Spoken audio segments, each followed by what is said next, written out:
The sound of the kitchen clock ticked louder than usual that night, or maybe I was just too aware of everything. The way Clara kept her eyes glued to her tablet, how her fork only poked at the chicken parmesan I had spent the last hour making. It used to be her favorite, back when we were both broke and figuring things out in that studio apartment on Roosevelt and Ninth. Back when we'd sit cross-legged on the couch and eat from the same bowl because it was romantic, or because we didn't want to wash too. My name's Noah. I'm 33 and live in Tacoma, Washington. I work as a commercial drone mechanic, mostly for real estate and pipeline inspection outfits. It's decent work, precise, quiet. A lot of repair guys burn out fast, but I like the solitude of it.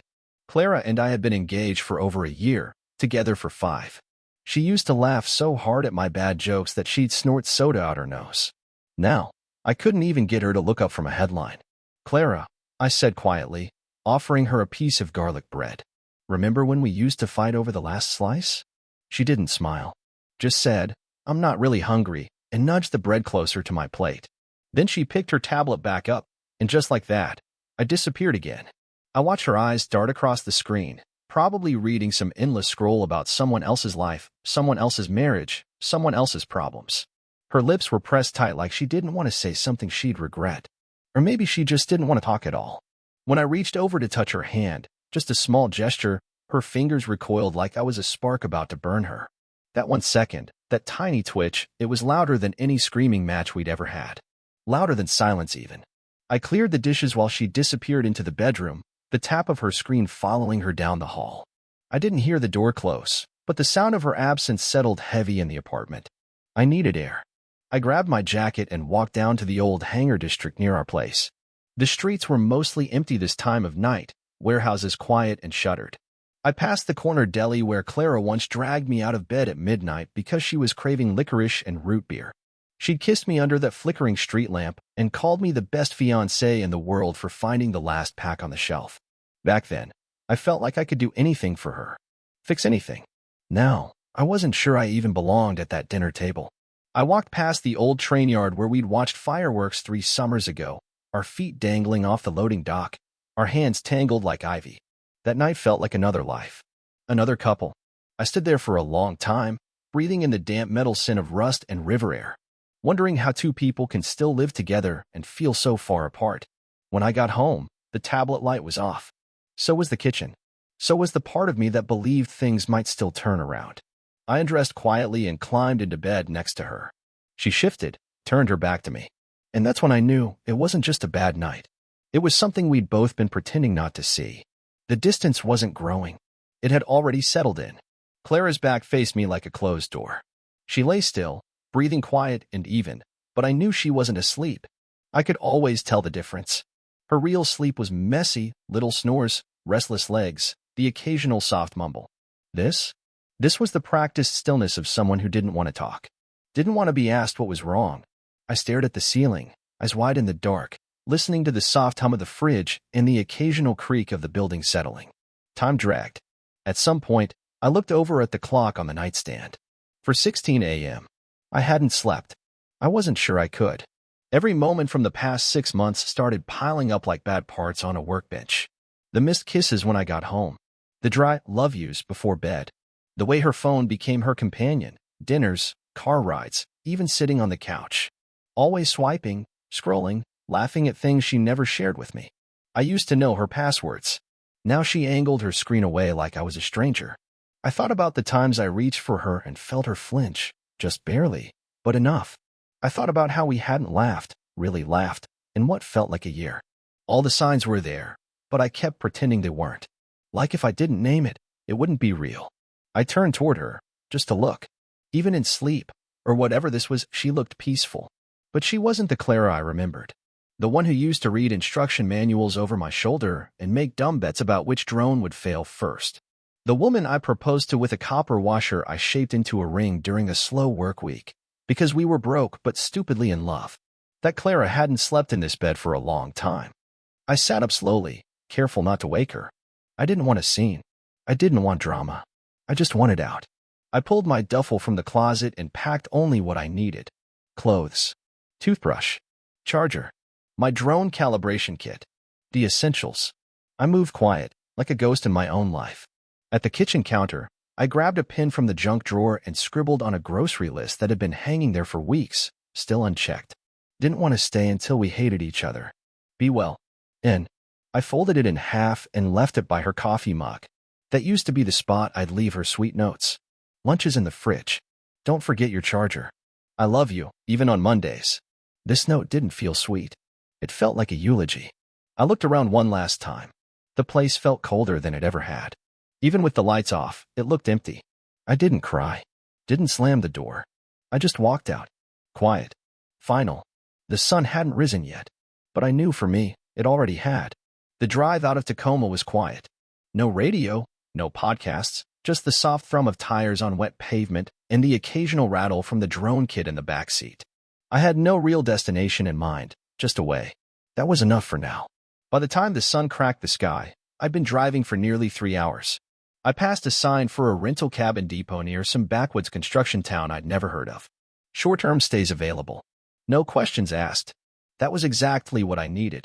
The man at the front desk didn't ask anything beyond my name and ID.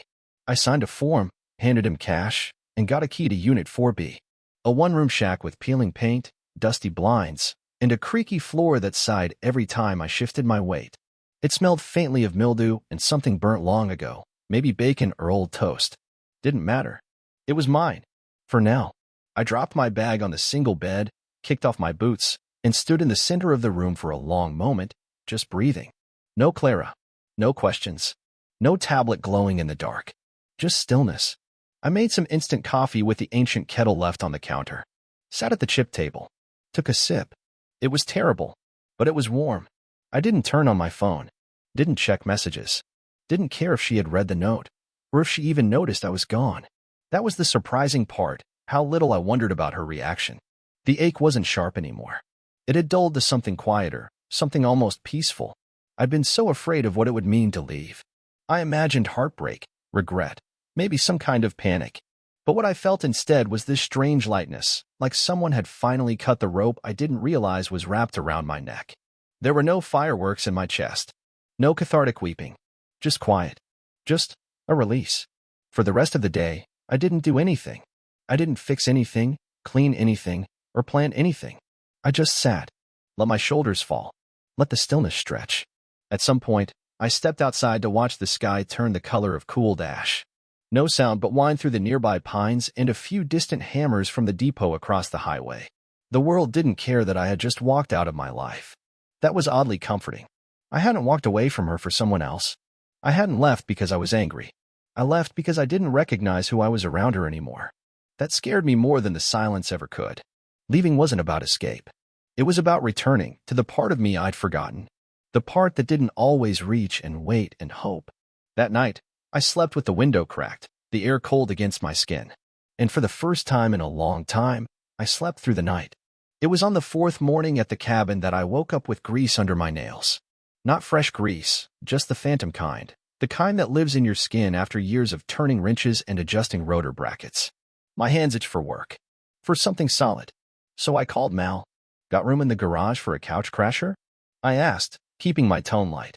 Mal didn't ask anything else. Just said, cot still in the back. Come by whenever. He owned a small auto repair shop on the edge of a strip of nothing in Auburn, half-hour south of Tacoma. We met years ago during a subcontract job with a drone refit crew.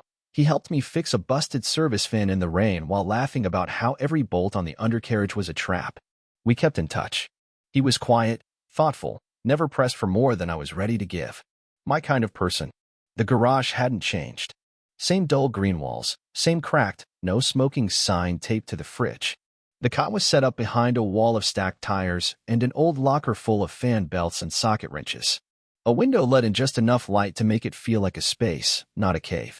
Mal handed me a pair of clean coveralls, a cup of black coffee, and a sandwich wrapped in wax paper. Stay as long as you need, he said, then went back to replacing a catalytic converter like we hadn't just acknowledged I'd crashed out of my life. That first night, I slept better than I had even at the cabin. There was something about the muffled clang of metal, the radio humming classic rock from the office, the faint scent of oil and steel. It was familiar. Steadying. We didn't talk much, which I was grateful for. At dinner, we ate burgers from the corner stand and listened to late-night radio in the garage office. A guy called in talking about losing his job and getting dumped on the same day. Mel just muttered, "Rough draw," and kept chewing.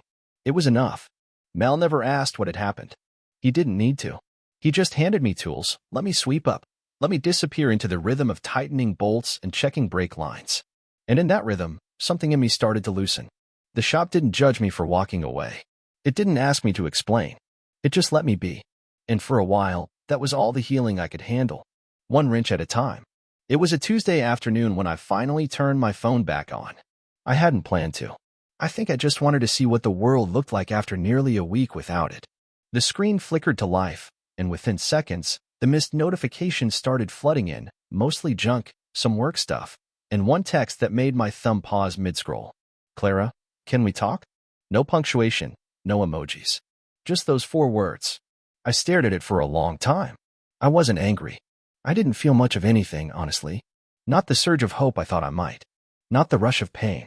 Just stillness. I locked the screen and turned the phone off again without replying. I didn't need to talk. I already had. For days later, Clara called Mal. I was outside changing the serpentine belt on a '98 Civic when he poked his head out of the shop and held up the cordless phone. "It's her," he said. I wiped my hands on a rag and didn't move. "Tell her I'm not here," I said. He nodded once. No hesitation. No judgment. From the back of the garage, I watched through the dusty office window. Clara's voice came through the phone loud enough that I could catch pieces of it. Her tone wasn't angry. It was shaky. Wrecked. "I know he's there," she said. "Please. Just let me talk to him. Please." Mal's voice was calm, measured. "He's not ready." She said something I couldn't hear, and then the call ended. Mal hung up slowly, then turned to the window. We locked eyes for half a second, and he gave me a small nod, like he knew I'd heard it all anyway. I didn't cry. Didn't feel victorious. But something subtle shifted inside me. For the first time since I walked out, she was the one reaching for something. And I didn't reach back. It was like watching a tide change. For years, I'd been the one begging, through dinners, gifts, quiet gestures, always hoping for connection. Always extending my hand, only to have her brush past it like it was in the way. But now, I held the silence. And she was the one on the outside of it. Later that night, I sat on the shop's back steps with a soda and watched the highway lights blink past in the distance. I thought about the way she looked when she left that message, because I could picture it. Hair pulled back, pacing, eyes red from holding something in too long. The Clara I loved was buried somewhere in there. But I wasn't the one digging anymore. Mel joined me, handed me another soda, and didn't say a word. He just sat. And that silence between us? It said everything. I wasn't going back. Not now. Maybe not ever. 3 weeks after I left the garage, I landed in a town called Astoria, tucked into the Oregon coast like a forgotten postcard. Windy, a little rusted around the edges, but slow in the way I needed. The kind of place where no one asked why you were there or where you came from. They just nodded, poured your coffee, and let you sit. I rented a small apartment above a bait and tackle shop that smelled like saltwater and coffee grounds.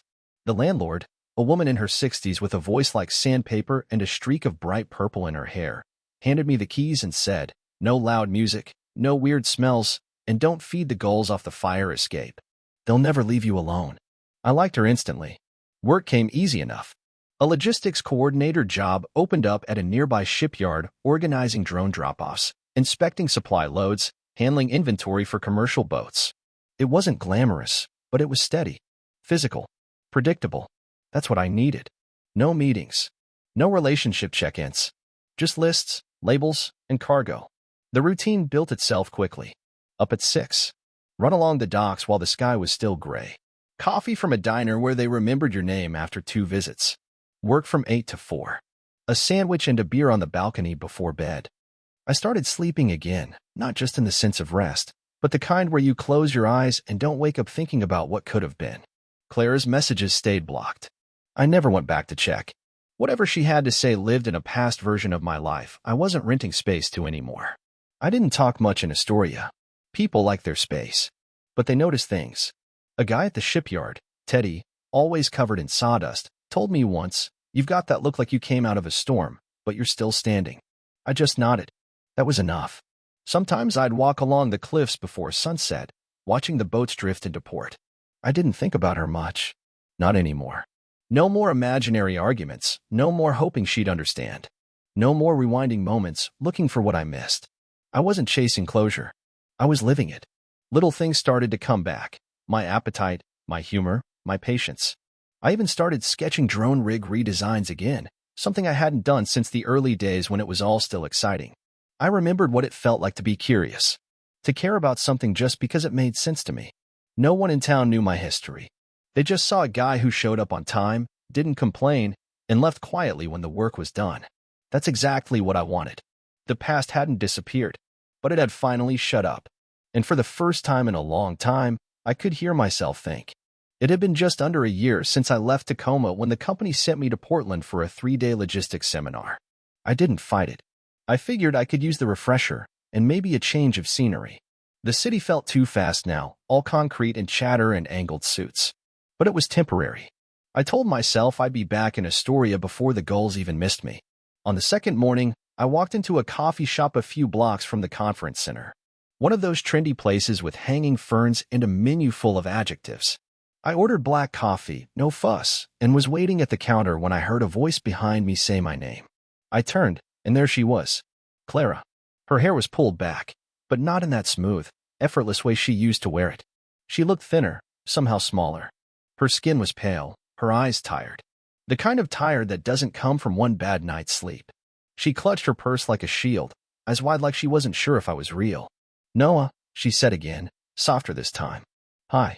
I nodded once. Hey. She stepped closer, then hesitated. I've been trying to find you. I didn't answer. Just waited. I didn't know where you'd gone. Mal wouldn't say. I tried calling, emailing. Her voice broke a little. I didn't know what else to do. I sipped my coffee and let the silence fill the space between us.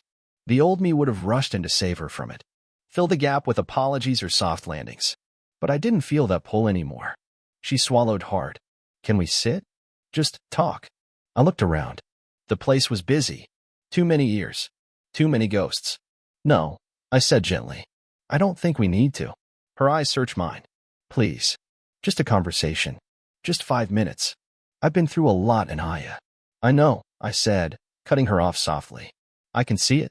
She blinked, startled by the calm in my voice. Maybe she expected anger. Maybe she wanted it. But there wasn't any left to give. I'm not mad, I said. I'm just done. Tears welled up in her eyes, but she nodded anyway. She knew it too. That the version of me who would have dropped everything for her was gone. Take care of yourself, Clara, I said. Then I walked out. Not fast. Not with drama. Just a steady, final step into the morning air. The sun had come up since I'd entered the cafe, and the sky was a clean, soft blue. I stood there for a second, coffee in hand, the door clicking shut behind me. And I realized something simple but sharp. Closure doesn't always come in a sentence. Sometimes, it comes in a goodbye you no longer need to hear. Outside the coffee shop, I stood still for a minute, letting the morning sun press into my skin. The street buzzed behind me, people late for meetings, someone cursing into a phone, a bike zipping by with a tinny bell. But in my chest, everything was quiet. I took one long sip from the cup. It wasn't about the coffee. It was the final taste of something that no longer owned me. I didn't look back. I didn't wonder if Clara was watching through the cafe window or if she was crying or angry or relieved. It didn't matter anymore. I had done the one thing I never thought I could. I walked away and meant it. By that evening, I was back in Astoria. The sky there always looked like it was waiting for someone to notice it. Gray, stretched wide, patient.